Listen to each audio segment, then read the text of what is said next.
नमस्तेऽस्तु महामाये श्रीपीठे सुरपूजिते शङ्खचक्रगदाहस्ते महालक्ष्मी नमोऽस्तु ते। नमस्ते गरुडारूढे डोलासुरभयङ्करी सर्वपापहरे देवी महालक्ष्मी नमोऽस्तु ते।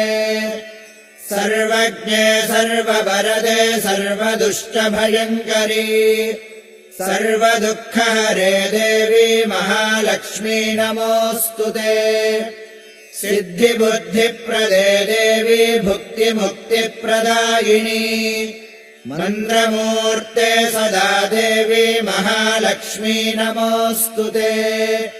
आद्यन्तरहिते देवी आदिशक्तिमहेश्वरी योगज्ञे योगसम्भूते